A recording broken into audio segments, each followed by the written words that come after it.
Hey y'all, welcome back to another Tim Talks Christian Rock. Today I got in some packages, just a couple little packages of some vinyl. So I thought we'd take a peek and see what I've got. Most of it, in fact, I've got 4 albums I believe that should be in these. 3 of those were free. I'll tell you all about it on the other side.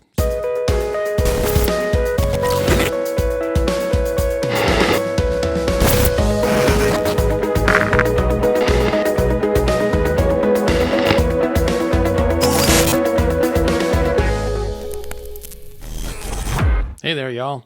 We have a cold front getting ready to move into this part here of Texas. So let's talk some Christian rock vinyl before I got to go outside and wrap the pipes. Hopefully not. Today I've got 4 different vinyls that showed up on my doorstep. One of them I spent about $10 on, and the rest were free. I'll tell you about those in a minute. But let's start with the first one that I actually paid some money for. It's this one here. It's a 1984 album by solo artist Lewis McVay. Coming Attraction was the album. This was one of my favorites in the 80s. I love this album. This was on Heartland Records. Let me show you that. If you listen to Christian rock in the 80s, you probably recognize that logo. It was a very cool label. The band Prodigal, which had 3 amazing albums, was on Heartland Records, and so was Lewis McVay, at least for his second album. I don't think his first one was. This is a really cool album of Christian rock, kind of alternative, new wave-ish sound to it. It's just a shame he didn't continue on in this vein, or continue on at all, but continue on from the vein of this album here. If you like 80s, kind of new wave-ish alternative, pop rock, he's got a mix of some other styles in here, a little bit of rhythm and blues maybe, or R&B kind of leanings on 1 or 2 songs. It's got a ballad on here that I'm not crazy about, but most of the others are all in this kind of rock and new wave alternative-ish vein. In particular, Moon Eyes, probably one of the most well-known tracks off the album. It was played on the radio a lot back in the day. And then the title track, Coming Attraction, is also a pretty cool one in that same kind of alternative, new wave-ish vein, which I speaking of Coming Attraction, I just love this album cover art too. It's really cool. Simplicity of just, pulling up to a drive-in movie screen takes me back, and the kind of Art Deco-ish artwork around it. It's pretty cool. So that's Coming Attraction. Also, It's Real, I think, is kind of in that same vein. And then the other big radio one from side 2 is Everything Possible. Another great track. Then you've got more rockers like, I think, Can't Fool Me and Working Man and Running were more kind of rockers. I think Can't Live Without Your Name was kind of the ballad one that really didn't grab me that much. I Need You was a little more of I think it's kind of a bluesy or rhythm and bluesy kind of sound to it. But most of the album, again, was in that rock and alternative style. This was his second solo album. His first one, which I found actually had a Goodwill earlier this year or last year for about $1 or $2, was this one called The Spirit of St. Louis. Very different album than Coming Attraction, and not at all the same style at all. Much more mellow and had some rock overtones to it, but definitely more balladish and just more, a lot more of the soaring vocals and things like that. Not exactly my cup of tea. But I remember after I'd heard Coming Attraction back in the day, I knew he had another album out. I was never able to find it back then. And now finally finding it, listening to it, I was a little disappointed because I was really hoping it was more in the vein of Coming Attraction. But interesting album. This was on Maranatha, which let's do a quick look up on Lewis McVay, give you a little more background on him. And so let's head over here to Christian Music Archive and take a quick look at the bio of Lewis McVay. Lewis McVay was a member of the Jesus music group Mustard Seed Faith, and he wrote the title song to that band's classic album, Sail On Sailor. Like his partner in Mustard Seed Faith, Odin Fong, he made a couple of solo albums after the group disbanded. McVay has a highly melodic voice, and his Spirit of St. Louis album features mid-tempo rock songs and folk ballads. I don't know that there was much rock on that album, but Christian music progressed considerably as a genre by the time McVay made Coming Attractions, and the sophomore project displays a much more aggressive sound. Yes, it does, and I love it for it. For a time, Lewis headed Calvary Chapel's Asaph record label. As of 1998, he was performing as the character Tigger at Anaheim's Disneyland. That's a very interesting little footnote. Not sure why they included that. But Lewis McVay has been a member of Mustard Seed Faith, as mentioned. There is their album Sail on Sailor. I don't know if they had more than one album. Let's find out. I'm just curious about Mustard Seed Faith. Mustard Seed Faith, American Jesus music group from Costa Mesa, California. Shrink this a little bit more. Years active, 70 to 77 and 1980. One of several large groups formed by members of Calvary Chapel, Costa Mesa in the late 1960s and early 70s. Others included, of course, Daniel Amos, Sweet Comfort Band. Mustard Seed's first releases were songs on Maranatha Music compilations. Happy in Jesus, released in 73 on Maranatha 3. All I Know in 74 on Maranatha 4. And Sydney the Pirate in 76 on Maranatha 5. The group's only album for Maranatha, Sail on Sailor, was released in 1975 and featured album art by Rick Griffin. Yeah, that's awesome album art. The group toured extensively from 70 to 77. They disbanded in 77 partly due to road touring fatigue. They reunited in 1980 to independently issue a second full-length album. Members Odin Fong and Lewis McVay went on to pursue solo careers. And here's kind of the different versions of the band. Interesting, Odin Fong wasn't in the earliest version. He and McVay came on to the second version and third versions. So I guess that limited edition one we saw back here. So I guess this was actually their second album, just not released until 1980. Interesting. Didn't know that about Mustard Seed Faith. But this was a kind of classic, you could say, of the time of the, as they describe it here, oldies Jesus music genre. Jesus music would probably be most apt classification of that. But always loved this album's artwork. Really beautiful artwork there. Not a huge fan of the album, but there are some tracks that are pretty cool off of it. And Sail on Sailor is certainly one of them that McVay had a hand in. So these, of course, are McVay's only solo albums, but by far Coming Attractions is worth seeking out. What other credits does he list here?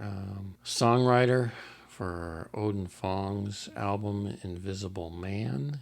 Here's Odin Fong's album. Interesting. I've never seen that one before. Cool stuff. And then for Coming Attractions, he's, of course, producer, songwriter, guitars, and vocals. Anyway, I'd highly recommend if you're a fan of 80s rock, pop, new wave, alternative type stuff. This one is really a cool album. The majority of the tracks on here are just really, really fun to listen to and good stuff. I know he had, this was years ago, I remember looking over at his website, Lewis McVay's website, and he had a digital download of this for free for a while. And I think was working maybe towards plans of getting a remastered CD out.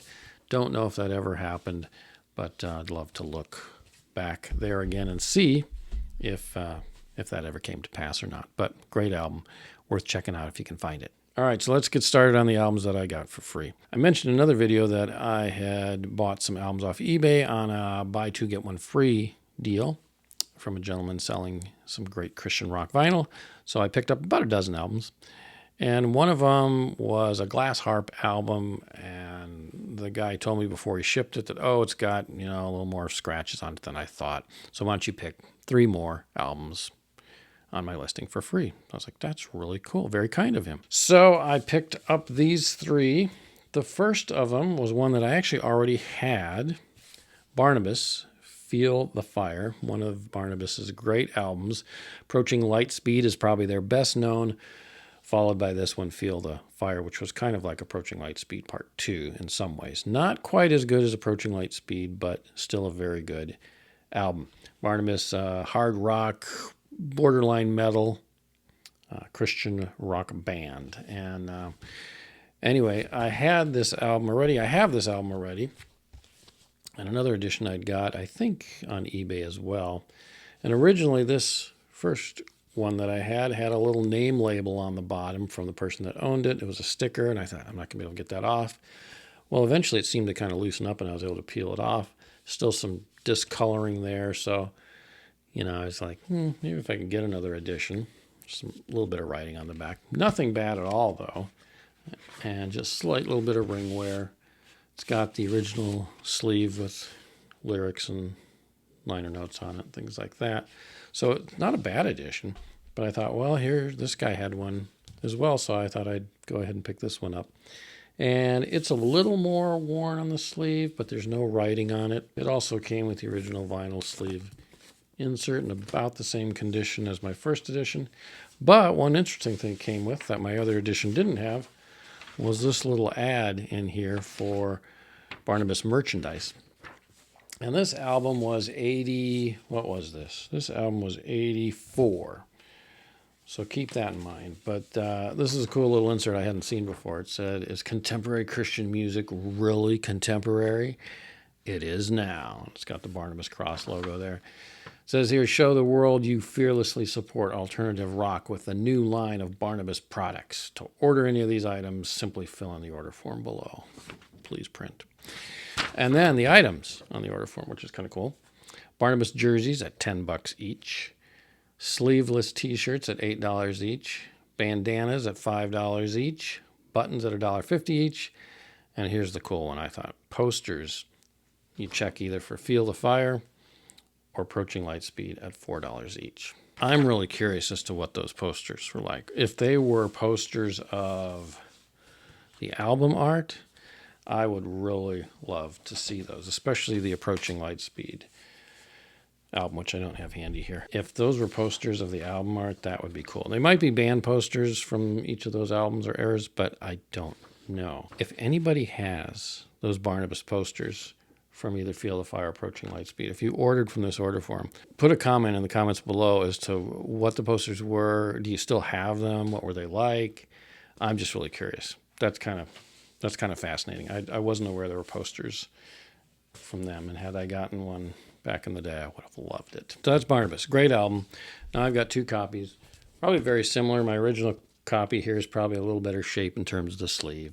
All right, the next album I got for free was Pat Terry, Humanity Gangsters, his first solo album after the Pat Terry group that he was a part of, obviously, disbanded or ended. He started his series of 3 rock albums. I've talked about this before in another video, but series of 3 rock albums, really. Solo rock albums, and this was the first, Humanity Gangsters. I love that back album photo. So I'm looking forward to listening to this a little bit more. I've heard it on YouTube. Let's see, who produced this? Yes, this was produced by Mark Hurd and Pat Terry. I think in fact, I know all of Pat Terry's albums were produced by Mark Hurd, along with Terry himself. So it does have a Mark Hurd vibe to it. Not as much as his second two, which I'll talk about in a minute, but very, from what I remember listening to this on YouTube, has a very similar vibe to Mark Hurd. Here's the album sleeve insert. Not sure what the rifle there's for. I got to listen to this a little closer to lyrics, but so glad to have that album on vinyl because I've had Pat Terry film at 11, his second one, for a little while now, at least several months. I think I got this for about $1 or $2 at Half Price Books. It was a nice find in the clearance section. And then just recently, I mentioned in another video, I picked up Pat Terry's The Silence, actually from the same guy that sent me the Humanity Gangsters one for free. This was one of those dozen vinyls I had bought previously. So now I've got all 3 of Pat Terry's rock solo albums that I've so been wanting to own. And these are not available on CD. I think you can find them like on iTunes and stuff. And of course, there's some YouTube versions of them out there. But it's just nice to have all 3 on vinyl I do enjoy those albums and look forward to getting to know Humanity Gangsters a little better because that's the one I'm least familiar with. Again, very Mark Hurdish vibe. Many of the songs, especially on Film at 11 and The Silence, he sounds vocally, he just sounds like Mark Hurd. For the longest time, one of my favorite songs off The Silence, third track, Deception, I thought it was a Mark Hurd song. I didn't realize that it was Pat Terry. He sounded so much like, or he sounds so much like Mark Hurd in that album and in that track in particular. So good albums. Check them out. I think you'll enjoy them, especially if you're a fan of Mark Hurd. All right, the last of the free albums that I got, speaking of Mark Hurd, was Mark Hurd's Eye of the Storm. This is an album I've never owned before on CD, cassette, or vinyl. So it's a real treat to get this one. I think this is more acoustic rather than some of his other albums that have a little more rock vibe to them from this era. This one's a little bit more mellow, perhaps, at least from the times I remember hearing this. I look forward to hearing it a little bit more in depth now. It's Mark Hurd. I mean, lyrically, musically, he was just a master in so many ways. So this is from 1983. And this, also surprisingly, appears to be in very good shape. It came with the album sleeve insert with the lyrics, and the vinyl appears to be pretty good shape. There's might be a little scratch on there. Not sure. We'll have to clean it up. All the vinyls I've received from this eBayer I've cleaned up and they played well, except for the glass harp one. So expect this one to probably be in similar shape. There's also this insert in here with song descriptions, photos, looks like a little handwritten kind of lyrics from one song. It says here at the top, I just noticed, special acoustic release. Curious about it. I'm not as familiar with that album, so I look forward to that. I do have a number of his other albums, including one of my all-time favorites, Victims of the Age, which this one was from 82. So this came right before Eye of the Storm. It's kind of interesting because this one's really great album. Got a lot more rock, aggressive kind of vibe to it, even though it's still got its acoustic elements to it too, but it's more electric guitar in that. Then you've got Eye of the Storm that came, and then we have 84. So this followed Eye of the Storm, was Ashes and Light, which also managed to get that through Girder, selling a bunch of, obviously, old copies at a good price. Also got this through Girder. This one here is 1985. Coming up next, this Best of Acoustic Mark Hurd. They're probably, on this one, which I haven't even opened this one yet, it's still sealed. There probably, no, I have opened it, sorry. Probably are some songs off of this one since it's a best of from Eye of the Storm. I'll have to compare and see how many are off of there. And then, of course, I've mentioned in other videos, I got Mark Hurd's Dry Bones Dance from a crowdfunding campaign. So it's nice to be kind of building my Mark Hurd collection.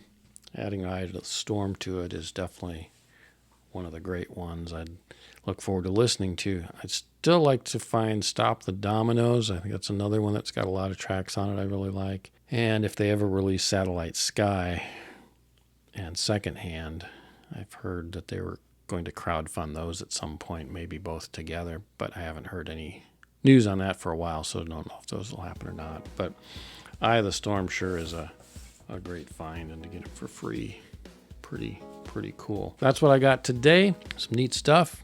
Lewis McVay, Barnabas, Mark Hurd, Pat Terry. Good albums.